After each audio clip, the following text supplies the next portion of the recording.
In this video, we'll talk about addressing common questions. When you're keen to start intermittent fasting, you'll want all the information you need at your fingertips. Although we've addressed all the key points in the first 9 chapters, there are a few more questions to answer. Here we address some of the most common questions about intermittent fasting. Hopefully, the answers will help you to make a final decision about whether IF could be right for you. It should help you to get started with your new lifestyle, exercise, and fasting. Many people wonder whether they can carry on exercising if they're fasting. In most cases, intermittent fasting won't stop you from working out in the long run. It may take a little time, though, to adjust to your new regime. Some people who follow this lifestyle even find they're more energetic while fasting. Some people worry that they'll lose muscle if they fast. This is something that is a danger with any diet. However, you can avoid this happening. If you eat plenty of protein in your eating window and do regular resistance training, you should be fine. It's advisable to exercise at the end of your fasting period. Usually, you'll feel hungry around 30 minutes after finishing your workout. If you break your fast at that time, you'll feel satisfied. What should you eat during your eating window? When you follow an IF lifestyle, there are no restrictions about what you can eat in your eating window. This is why it's so different from other ways of dieting. You aren't restricted to amounts or specific food types. However, it's wise to remember that you should still make healthy choices. If you overindulge regularly, you won't see the benefits of IF. The best solution is to eat a balanced diet in your eating window. This will help you to maintain your energy level while still losing weight. Foods that are dense in nutrients like seeds, beans, nuts, whole grains, vegetables, and fruits are good choices. You should also consume plenty of lean protein. There are certain foods that are especially beneficial if you follow this way of eating. Avocados. Yes, they're high in calories. However, they are packed with monounsaturated fats. This makes them very satiating. If you add a half avocado to your meal, you'll feel much fuller. Fish. You should try to eat a minimum of 8 ounces of fish every week. Fish is packed with protein, healthy fats, and vitamin D. It's also good for your brain health. Cruciferous vegetables. Foods such as cauliflower, Brussels sprouts, and broccoli are good choices. They're packed with fiber to help you avoid constipation and feel more full. Potatoes. Many people worry that potatoes are bad for you. However, they're very satisfying and will keep you full for longer. Legumes and beans. Although these are carbs, they're low calorie and give you lots of energy. They are also packed with protein and fiber.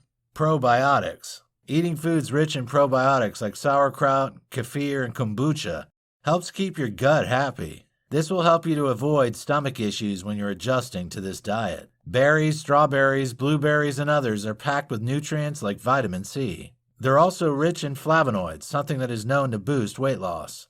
Eggs. Every egg has a massive 6 grams of protein. Simple and quick to cook, eggs make you feel full.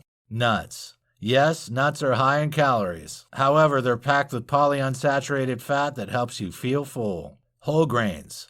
Yes, whole grains are also carbs. However, they're full of protein and fiber. You don't need to eat too much to feel full for longer. A study has even shown that eating whole grains can boost your metabolism. What can you have in your fasting period? So you know what you can eat in your eating window. What can you have in your fasting period? The answer depends on which fast you're doing. If you're doing the 5-2 diet, you can eat up to 500 or 600 calories on your fast days. Obviously, that's quite restrictive. So you can maximize the amount you can eat by including lots of low-calorie, high-nutrient foods. Vegetables and fruits are staples of your fast days. If you're doing any of the other fasting methods, you can't eat any solid foods at all. You also can't have any drinks that contain calories. Luckily, though, there are lots of beverages you can have to stay hydrated. It's obvious that you should have lots of water in your fasting window. Sparkling and still water are both fine. If you wish, you can add a squeeze of lime or lemon for a little more flavor. You could also add more flavor with some orange or cucumber slices. You can't add any artificially sweetened enhancers, though. These could damage your fast. Another good beverage for your fast period is black coffee. It contains no calories and won't affect your insulin levels. You can have decaffeinated or regular coffee, but don't add milk or sweeteners. If you want more flavor, try adding cinnamon or other spices. Some people say that black coffee could enhance IF benefits. Caffeine may support the production of ketones. It can also help to support a healthy level of blood sugars in the long run. A note of warning though, some people find that if they drink coffee during their fast, they get an upset stomach or racing heart. You may need to take care to monitor how you feel if you drink black coffee. If you're fasting for 24 hours or longer, try vegetable or bone broth. Don't use bouillon cubes or canned broth though. It's full of artificial preservatives and flavors that will damage your fast. Make it at home for the best results. Tea can also help you feel full. You can drink any type of tea in your fasting window. Oolong, black, green, and herbal tea are all fine. Tea also helps to improve your fasting by supporting cellular and gut health as well as probiotic balance. Green tea is especially good for managing weight and helping you feel full. Apple cider vinegar offers many health benefits. You can add this to the list of things you can have during your fasting period. It will support your blood sugar level and digestion. It could even boost the results of your fasting. There are, however, some drinks that you need to avoid while you're fasting. You may not realize that zero-calorie sodas can break your fast. While diet sodas technically have no calories, they've been shown to inhibit fasting's positive effects. This is because they get their sweet flavor from aspartame or other artificial sweeteners. These trigger your insulin response. You should therefore avoid drinking them in your fast window. Many people ask whether they can have coconut water or almond milk in their fast period. While both of these are healthy options and benefits for your wellness, they contain lots of sugar. Since sugar is a carbohydrate, you'll no longer be fasting if you consume it. You shouldn't drink these beverages in your fasting period.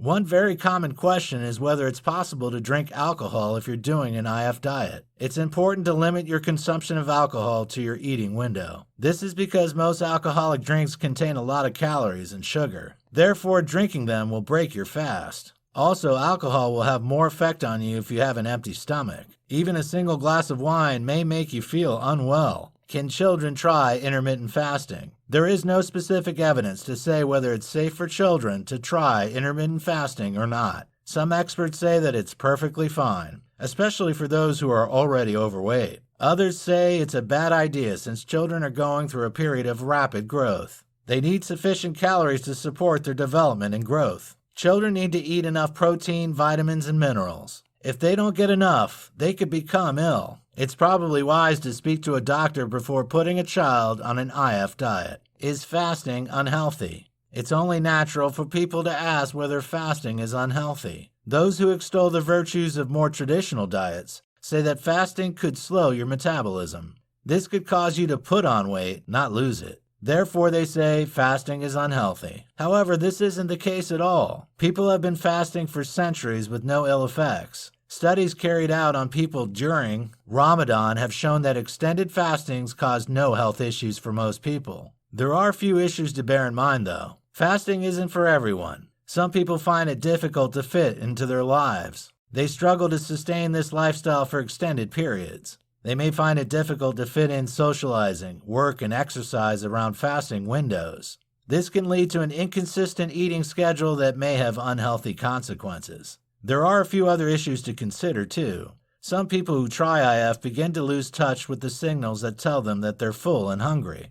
This can make it hard to stick to IF in the long run without developing an eating disorder. Some people who are prone to eating disorders become obsessed with food and eating. Some binge during their eating window. Others push their fasting further and further and become fixated with not eating. It's therefore important to approach IF with caution if you have a history of disordered eating. On the whole, though, IF isn't just not unhealthy. It can be positively good for you. It can help you to effectively manage your weight and avoid obesity. It can improve your metabolism and your insulin resistance. It can also decrease your inflammation and boost your cell repair, as well as support a healthier gastrointestinal tract.